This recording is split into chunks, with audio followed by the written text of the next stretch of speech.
Some people say, loneliness is when no one calls you.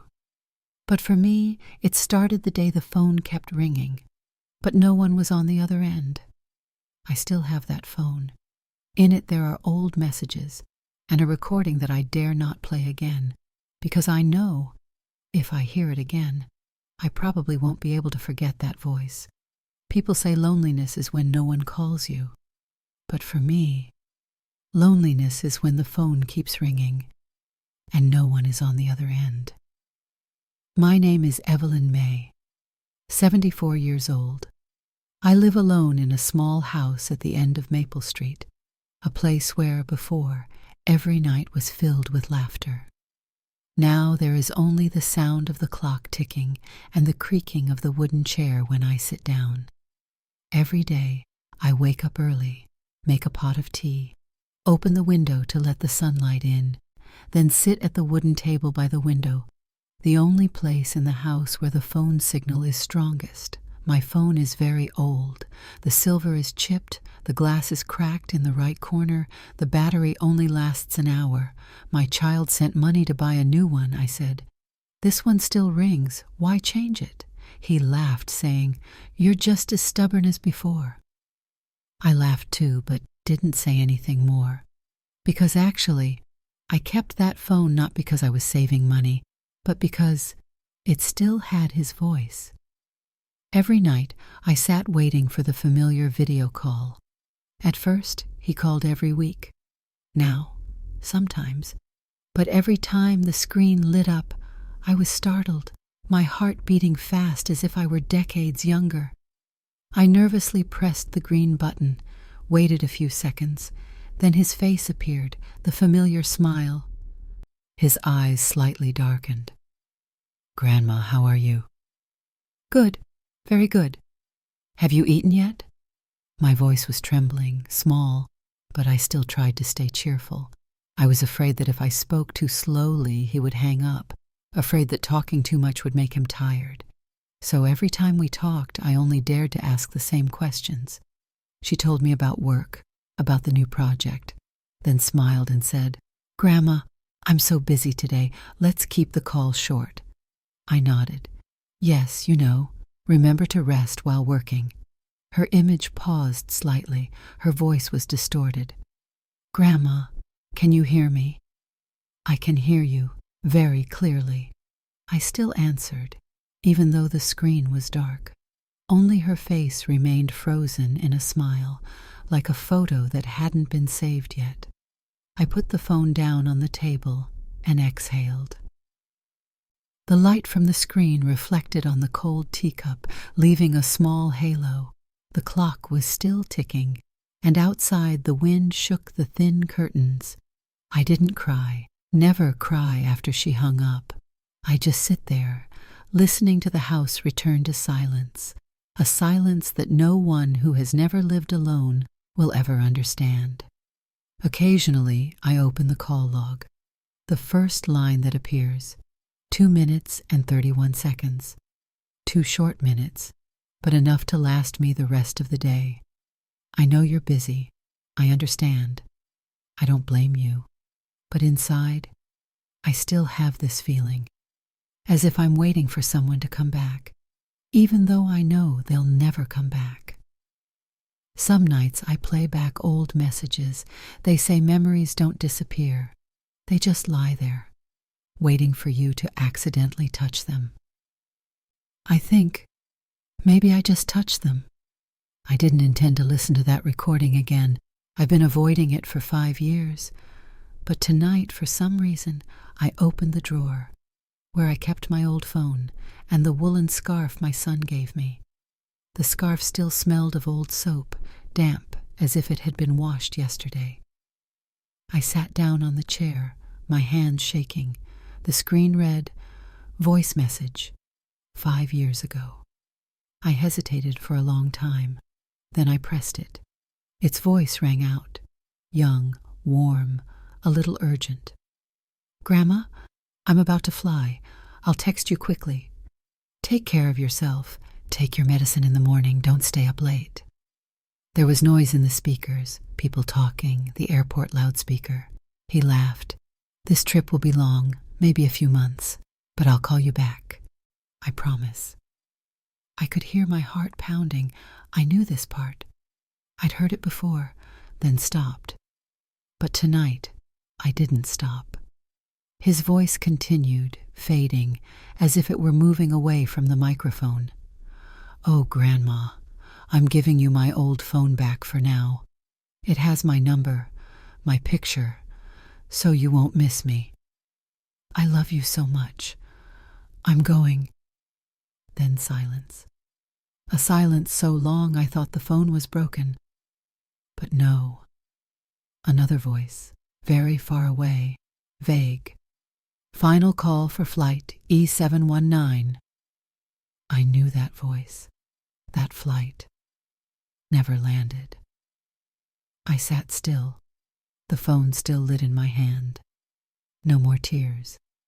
There was only a feeling of emptiness, as if my heart had heard this 1,000 times in my dreams, but still couldn't get used to it. I turned off the phone, then turned it back on. On the screen, the words were still there, unchanged. "Voice message 5 years ago." I touched it. It felt cold. I whispered, "I kept it well, son. I didn't delete it, never." I put the phone back in the drawer, along with the scarf and the faded photo. Then I sat quietly, listening to the wind blowing from the porch like the sound of a distant plane engine. Sometimes I thought, maybe my child was still flying somewhere. It was just that the network was weak. I hadn't had time to call back. There are habits. People don't try to keep, but they just keep coming back. Like how I keep calling my son's number, even though I know no one will answer. I don't remember when I started doing that. Maybe it was after listening to that recording the night before. My old phone still has his number. I never deleted it. Whenever I remember, I open the contacts, select Elliot, and press the call button. I know for sure. There's no one on the other end. But this habit is like a little ritual, a way for me to say, I'm still here, even though no one will hear. Tonight when I called, it rang twice, and then stopped. There was no operator voice. There was no, "the number you have dialed," like usual. Just silence. An unusual silence. Deep, thick, with a faint static like breathing. I didn't dare turn it off. I held it still, pressed it to my ear. I thought I heard something, very faint, a sound, like someone laughing, very faint, like a breeze passing through the receiver. Then silence. I called again, same thing. But this time I heard it more clearly, a small click, then something touching the microphone. "Hello?" I asked. No one answered, just a buzzing sound. And at the end, a very faint, almost whispering sentence. "Ma'am." I stood up, my heart pounding. I knew it could just be static. But why did that voice sound exactly like it? I put the phone down on the table, staring at the screen, which was flashing slightly. The call log reads, "Elliot, 2 calls, 1 minute, 30 seconds. I don't believe in ghosts. I just believe that there are things that, when you don't dare let go, they still find a way to come back." I sit down, holding the cold cup of tea. The cold tea makes my hands tremble. I say softly, almost afraid that others will hear, "If you're still somewhere, just call me. I'm always listening." The phone screen flashes once more, then goes dark. Outside, the wind picks up. The buzzing of the speakerphone still rings softly in the silence, as if the call never ended. I thought I was used to silence, but tonight, the silence sounded different. I woke up to a very small sound, not the wind nor the clock, like someone was calling me. "Madam." I opened my eyes. The room was still dark, only the blue light from the phone reflected on the wall. I sat up, listening. Nothing. Maybe I heard wrong. Old people often hear wrong. I took the phone, looked at the screen. No missed calls, no messages. Only the battery icon flashed, almost dead. I plugged in the charger, put it back on the table. But just then, a small click sounded, then a buzzing sound, like someone had accidentally turned on the speaker. I said softly, "Hello?" No answer, just static and a ragged breathing on the other end. I stood still, my heart pounding. I didn't know if it was fear or hope. The voice came, very softly. "Grandma, it's me." I held the phone tightly, my voice trembling. "Elliot, is it me? Where are you?" No answer, just that old sound, the wind, a faint noise, as if from a faraway place. I asked again, louder, "Speak, I'm listening." The sound stopped. Then after a few seconds, another voice rang out, not sure if it was human or machine. "Don't hang up." I held my breath. For the first time in years, I was afraid of my own house. I unplugged the charger, turned off the phone, but the screen was still on, even though there was no power. I put it face down. The green from the screen still seeped through the cracks in the table onto my hand. I could swear I heard someone laughing, softly, very softly. I couldn't sleep anymore. I made a cup of tea, sat by the window. Outside it was quiet, only a mist shrouding the trees. I turned on the phone again. The call history was empty, nothing. But under recordings, a new file appeared. 1:03 a.m., unnamed recording. I touched it, but didn't open it. I wasn't sure I had the courage to listen. I said softly, almost afraid of my own voice, "If you're really there, then don't call me anymore. I'm afraid I'll believe it." I put the phone down, turned it over. The screen remained lit quietly, as if someone was still listening on the other end. I said I wasn't going to listen. But this morning, when the light hit the screen, the words kept flashing, as if someone was waiting. I made a cup of tea, set it next to the phone. My hands were shaking, but my heart was shaking even more. I touched the screen, opened the recordings. At the top of the list, the file was alone. 1:03 a.m., unnamed recording. I clicked it. At first, there was only a faint static, like an old radio. I thought the phone was broken. But a few seconds later, footsteps. Slow, heavy, as if walking around the room. Then a chair was being pulled. I looked around. I was alone in the room. The sound of breathing came through the speaker, steady, real, close. I could hear my own heartbeat, joining it. "Grandma!" I froze. That voice. There was no mistaking it. It was her. It was Elliot. "It's me." The voice was small, choked, as if speaking from afar. "Don't be sad anymore. I'm fine." I pressed the phone to my chest, tears falling of my own accord. "Elliot, where are you? Tell me." There was no answer. There was only the sound of wind, then a soft metallic sound, like a window opening. Then her voice rang out again, a little clearer, but this time, different. The words she said were exactly what I had said to her in the recording 5 years ago. "I'm fine, very fine, honey. Have you eaten enough?" I put the phone down. The voice on the other end continued. Exactly like mine. The intonation, the breathing. "I miss you so much, but I'm fine. Don't worry about me." I don't understand. Was it me speaking, or was it speaking back to me? Each sentence echoed with memories. like someone was rewinding the last conversation between mother and son. The sound faded, then stopped. I looked down, tears falling from my eyes and wetting my hands. On the screen, the words appeared, "Recording complete, 5 minutes 59 seconds. I don't know who recorded it. No one can. I live alone."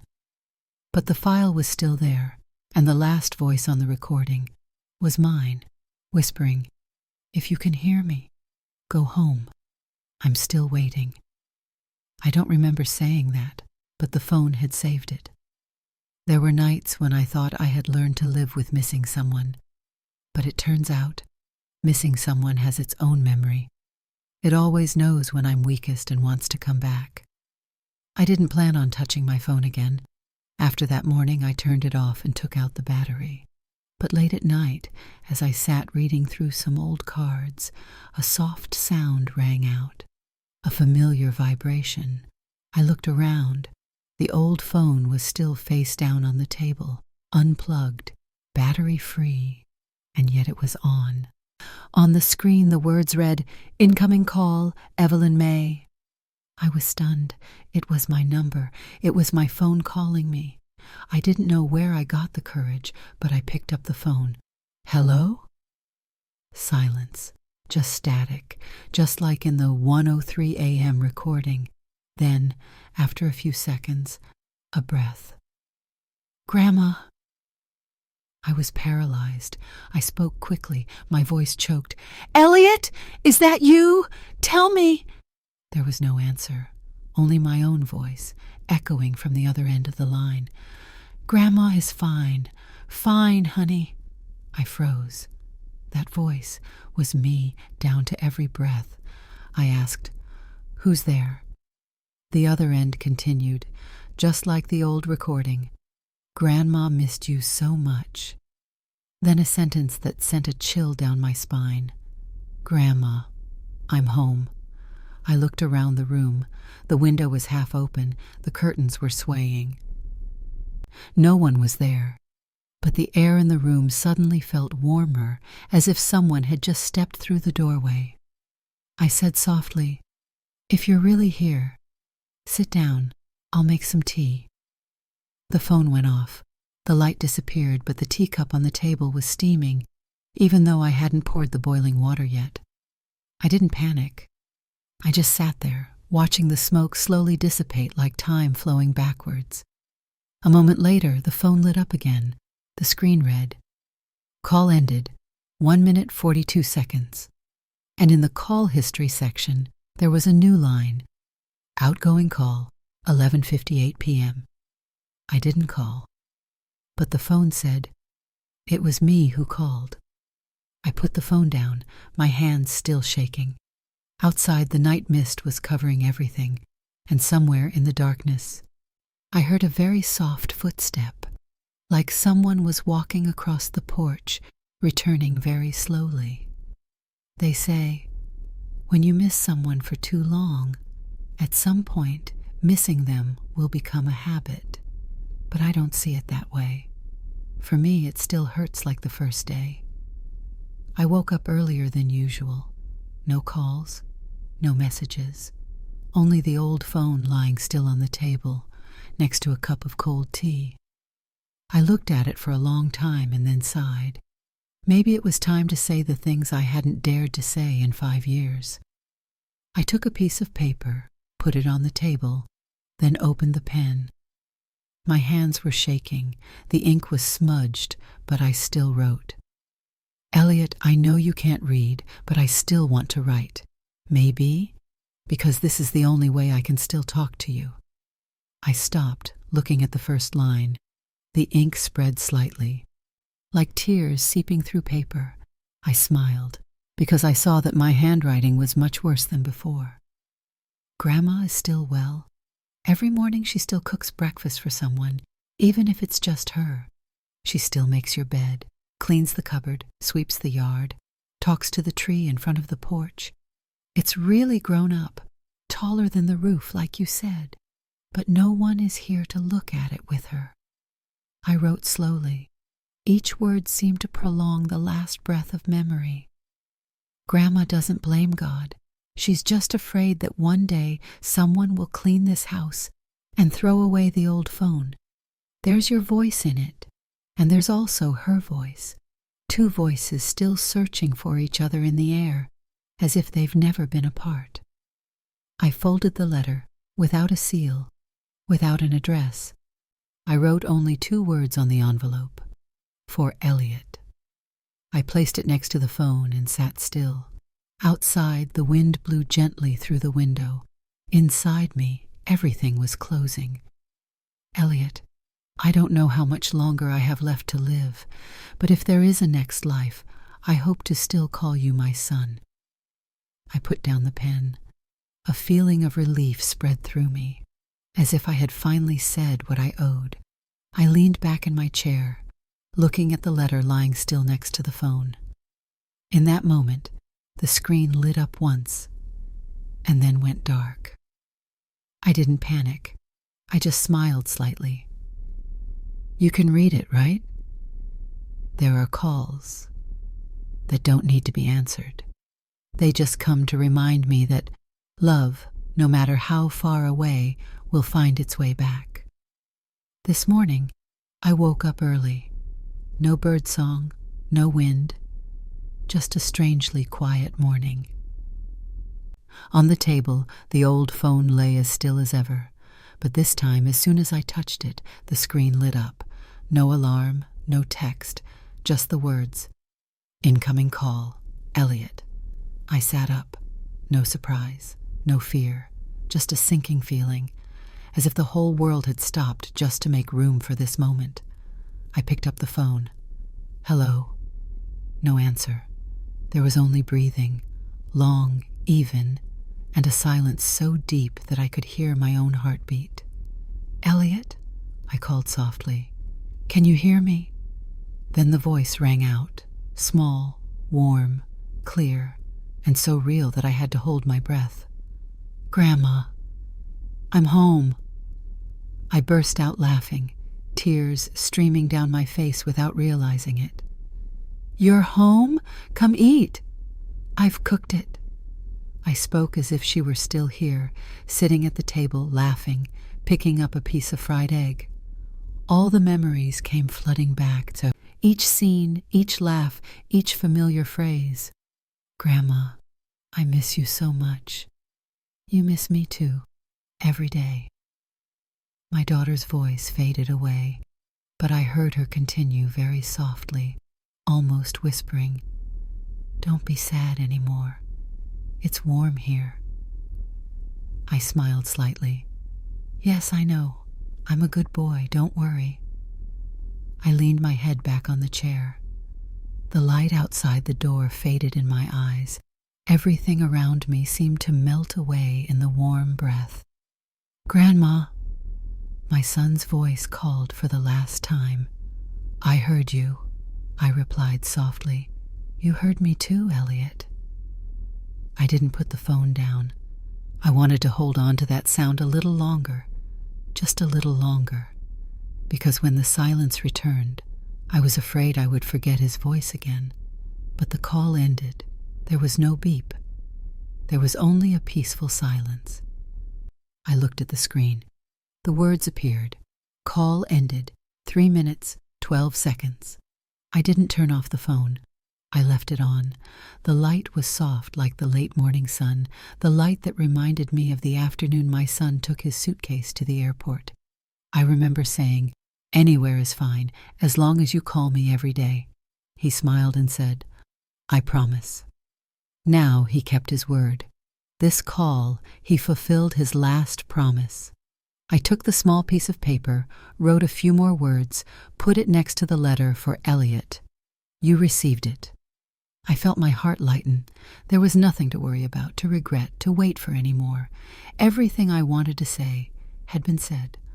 All the memories had been returned.